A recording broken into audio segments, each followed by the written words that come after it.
नमस्कार दोस्तों PCS academy में मैं आप सभी लोगों का स्वागत करता हूं। और दोस्तों यूपी पीसीएस मेंस 2019 का आज प्रथम पाली में जो जीएस का फर्स्ट पेपर था, तो उसमें जो नोट्स टेस्ट सीरीज़ और सारी चीज़ें दी गई थी, तो उनसे देखिए प्रश्न की मैं बात कर रहा हूं, ड्राफ्टिंग और टेस्ट सीरीज़ उनसे कितने प्रश्न आए। देखिए मटेरियल तो आपको दिया ही गया है, वीडियोस दिए गए हैं, सारी चीज़ें दी गई हैं। मैं डायरेक्टली प्रश्न जो फंसे हैं उनकी मैं बात करना चाहता हूं। एक बात है, सबसे पहले तो पेपर देखेंगे कि पेपर कैसा था। देखिए इस बार का जो पेपर आया है दोस्तों, पेपर थोड़ा सा उत्तर प्रदेश ओरिएंटेड है। काफ़ी चीज़ें उत्तर प्रदेश से संबंधित पूछी गई हैं। और जैसे जो प्रश्न हैं, प्रश्नों की प्रकृति जो है वो अलग तरीके की रखी गई है। जैसे आप कुछ प्रश्नों में, जैसे प्राचीन भारत में, अब देखिए प्राचीन काल, अभी नाम बदला गया था, इलाहाबाद से प्रयागराज किया गया है, इसीलिए इसके सांस्कृतिक महत्व का वर्णन करना था। बहुत सारे लोगों ने पढ़ा होगा यहाँ के सांस्कृतिक महत्व, प्राचीन काल में क्या था इलाहाबाद का, ठीक है, यानी प्रयागराज का प्राचीन काल में सांस्कृतिक महत्व क्या था, इन सारी चीज़ों को बताना था। अब देखिए ये चीज़ें होती हैं लिखना, आप सोच कर वहाँ पर लिख रहे हैं। मेरे कहने का मतलब है कि सोचकर सारी चीज़ों को लिख रहे हैं। एक दो टाइप की स्थितियां बनती हैं आपके सामने। वो दो स्थितियां कौन सी हैं? पहली स्थिति ये है कि आपने उस प्रश्न की या उससे संबंधित कुछ चीज़ों की आंसर राइटिंग करी हुई है, आपने प्रैक्टिस कर रखी है। और दूसरी चीज़ क्या होती है? दूसरी चीज़ ये होती है कि आपको आइडिया ही नहीं है, आपको बस सोच कर लिखना है। जैसे इस प्रश्न में प्राचीन भारत में प्रयागराज के सांस्कृतिक महत्व का वर्णन कीजिए, तो इस प्रश्न में आपको सोचना पड़ेगा, सारी चीज़ों को देखना पड़ेगा, पॉइंट्स लिखने पड़ेंगे, सारी चीज़ें हैं, ठीक है। अब देखिए जो चीज़ें हैं, जैसे अगला जो प्रश्न है, प्रश्न को देखेंगे। अगला जो चीज़ें हैं देखिए, जैसे इसमें 600 से 300 ईसा पूर्व में मानव के सामाजिक आर्थिक विकास में लौह खनिज की भूमिका का वर्णन करना है। ब्रिटेन की औद्योगिक क्रांति का भारत के आर्थिक जीवन पर प्रभाव। तो ये सारे प्रश्न आपसे पूछे गए हैं, ठीक है, देख सकते हैं। जैसे इसके अलावा देखिए ये है प्रश्न, वैदिक शिक्षा पर पूछा गया है प्रश्न। आप सोच सकते हैं वैदिक शिक्षा व्यवस्था की व्यवस्थाओं का विशेषताओं का वर्णन कीजिए और वर्तमान में इसकी सार्थकता की समीक्षा कीजिए, ठीक है। भारत के स्वतंत्रता आंदोलन में भारत छोड़ो आंदोलन के योगदान का परीक्षण कीजिए। अब जैसे ये प्रश्न है, इस प्रश्न में अगर आपने भारत छोड़ो आंदोलन का महत्व अगर आपने पढ़ा है, तो जो स्वतंत्रता आंदोलन था, जो स्वतंत्रता आंदोलन हुआ था, तो उसमें भारत छोड़ो आंदोलन के महत्व को अगर आप लिख देते हैं तो आपकी सारी चीज़ें बेहतर हो जाएंगी, ठीक है। कुछ चीज़ें अपनी तरफ से भी आप चीज़ों को दे सकते हैं। अब जैसे भारतीय संस्कृति विविधता में एकता का प्रतीक है, उदाहरण देते हुए कथन का तार्किक विश्लेषण कीजिए। तो इस प्रश्न में क्या है? इस प्रश्न में आपको सांस्कृतिक विविधता में एकता का प्रतीक है। जो भारतीय संस्कृति है, वो संस्कृति जो है विविधता में एकता। अब अगर आपने भारतीय संस्कृति के एकता वाले तत्व तो आपने दर्शा दिए उदाहरण के साथ में, तो आपका उत्तर परिपूर्ण हो जाता है, ठीक है। अब देख लेते हैं कौन कौन से प्रश्न फंसे हैं, ठीक है, जो डायरेक्टली नोट से आए हैं। और इसमें देखिए जीएस पेपर फर्स्ट का पेपर था और 12 प्रश्न लगभग आए हैं जो नोट्स और टेस्ट से आए हैं। नोट्स का मतलब है कि जो ड्राफ्टिंग दी गई थी, जो प्रश्न की ड्राफ्टिंग दी जाती है और जो टेस्ट सीरीज़ है उससे देखिए।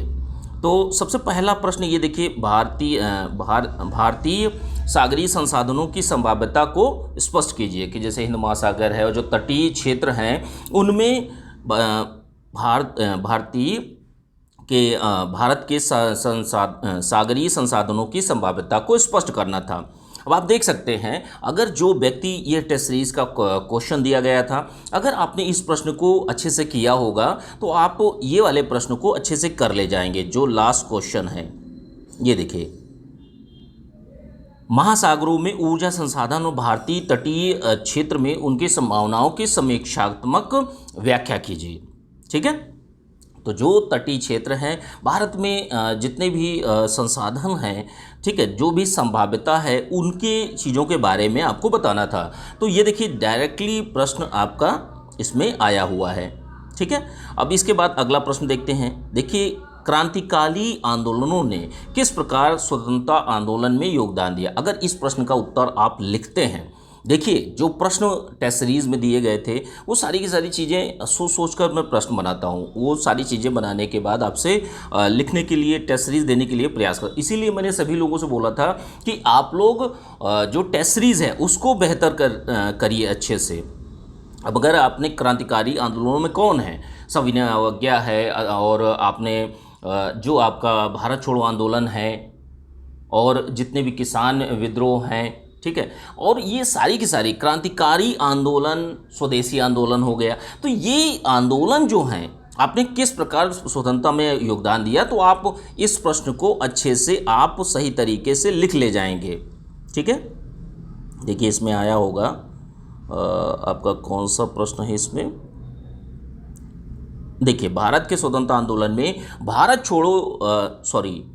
के स्वतंत्रता आंदोलन में भारत छोड़ो आंदोलन के योगदान का परीक्षण कीजिए। तो आप इन चीज़ों को बेहतर कर ले। दो स्थितियां हैं, एक स्थिति ऐसी है कि आपको कुछ नहीं पता, और एक स्थिति है कि आपने प्रत्यक्ष अप्रत्यक्ष रूप से उन चीज़ों को प्रैक्टिस करी है, आपने पॉइंट्स लिखे हैं उस पर। सोच कर देखिए, दो स्थितियां हैं। ठीक है, अब अगला प्रश्न देखते हैं। अगला प्रश्न कौन सा है, ड्राफ्टिंग से भी आए हैं कि जैसे देखिए, अनुसूचित जातियों की समस्याओं का परीक्षण कीजिए। अब आपने उसमें क्या पूछा है, प्रश्न में क्या पूछ लिया गया है कि जनजातियों, जैसे अनुसूचित जनजाति है, अनुसूचित जाति है, तो इनकी समस्याओं का परीक्षण करना था। तो इस प्रश्न को आप देख सकते हैं, कहाँ पर है ये आपका, ये डायरेक्टली क्वेश्चंस पूछे गए हैं। ठीक है, ये डायरेक्टली, ये देखिए, भारत में जनजातियों के सशक्तिकरण में मूल बाधाओं का परीक्षण कीजिए या समस्याओं को बताइए। ठीक है, तो ये आप अगर चीज़ों को लिख चुके हैं, प्रैक्टिस कर चुके हैं, तो आपकी सारी चीज़ें बेहतर हो जाती हैं। अब अगला प्रश्न दिखाता हूं मैं आप लोगों को, विद प्रूफ के साथ में मैं आप लोगों को सारी की सारी चीज़ें बता रहा हूं कि जैसे ये देखिए, अगला ही प्रश्न दिया गया है, टेस्ट सीरीज का क्वेश्चन है, गांधी जी द्वारा शुरू किए गए भारत छोड़ो आंदोलन के महत्व की विवेचना कीजिए। अब अगर इस प्रश्न को जिसने लिखा होगा वो भी बता सकता है कि जो गांधी जी के द्वारा भारत छोड़ो आंदोलन शुरू किया गया था, तो उसका भारतीय स्वतंत्रता आंदोलन में क्या महत्व था, वही महत्व रहेगा।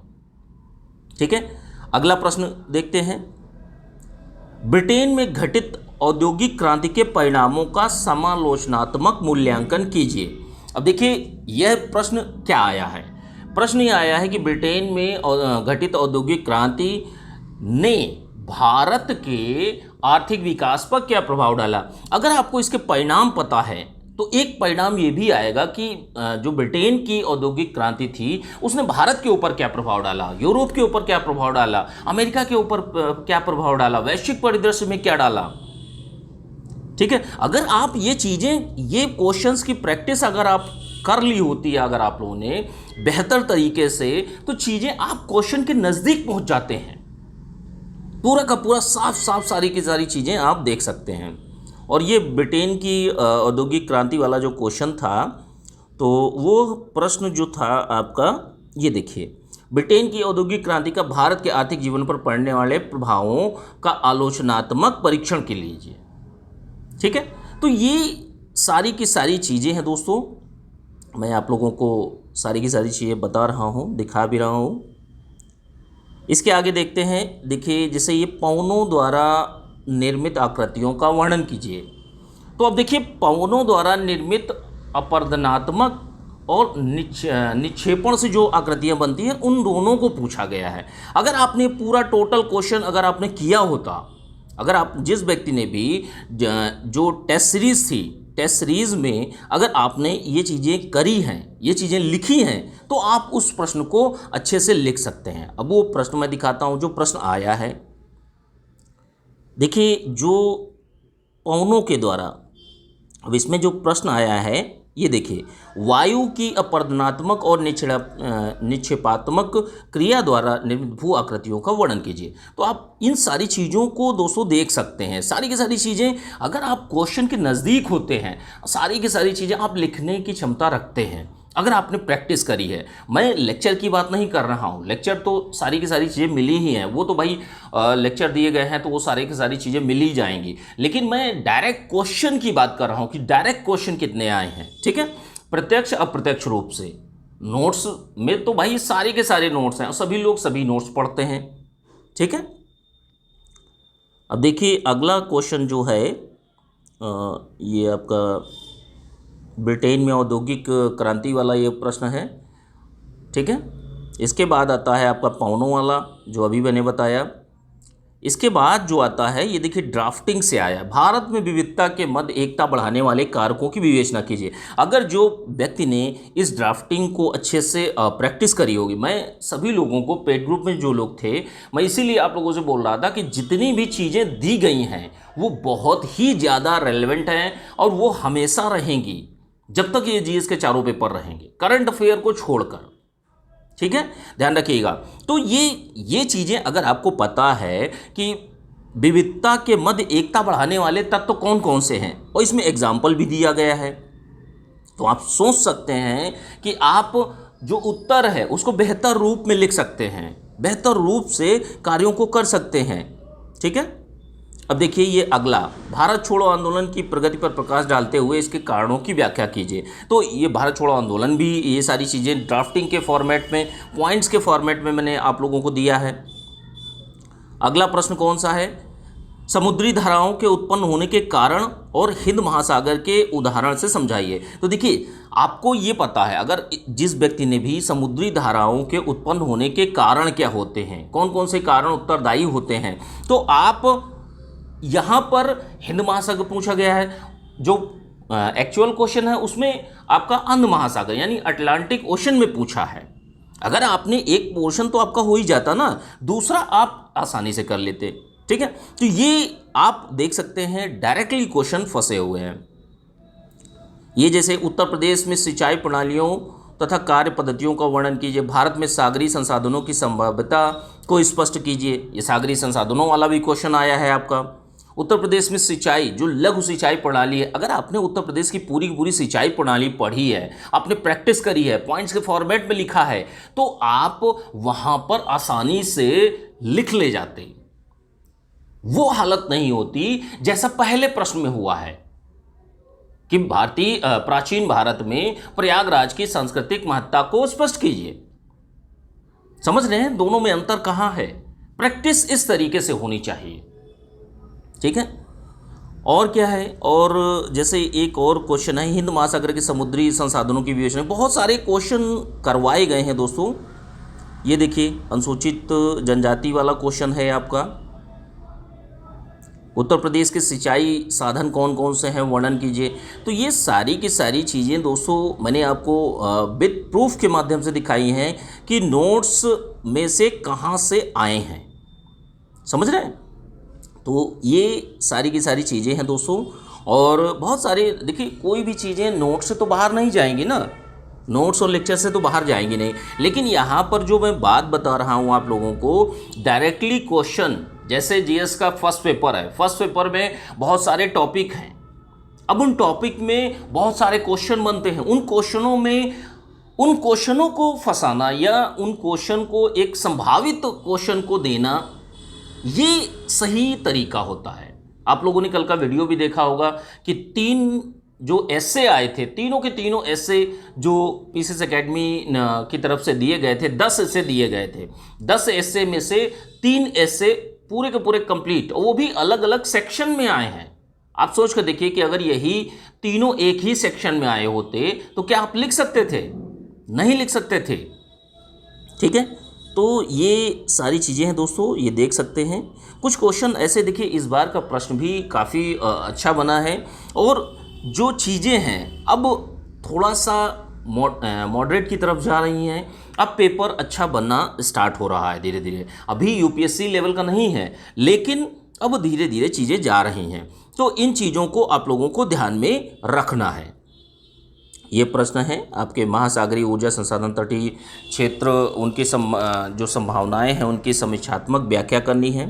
वायु वाला क्वेश्चन हो गया, उत्तरी आंध्र महासागर की जल धाराओं, ये वाला जो क्वेश्चन मैंने बताया कि जो महासागरीय धाराएं जल धाराएं होती हैं उनकी उत्पत्ति के कारण सहित क्रमबद्ध लेख लिखना है। ठीक है, तो यहाँ पर अगर आपको उत्पत्ति के कारण पता हैं तो आप उन चीज़ों को डाल सकते हैं, और प्लस जो उत्तरी अटलांटिक महासागर है, अटलांटिक ओशन, उसमें क्या क्या चीज़ें हैं उनके बारे में बताना था। ठीक है, नगरीकरण वाला क्वेश्चन जो है दोस्तों, नगरीकरण वाला क्वेश्चन डायरेक्टली क्वेश्चन पूछा गया है। नगरीकरण जो वाला क्वेश्चन है उसको मैंने कराया भी है डायरेक्टली। ठीक है, भारत में नगरीकरण, काफ़ी स्क्रीनशॉट हो गए थे दोस्तों, तो थोड़ा सा परेशानी भी हो रही है। भारत में विविधता और एकता को बढ़ाने वाले तत्व हो गया।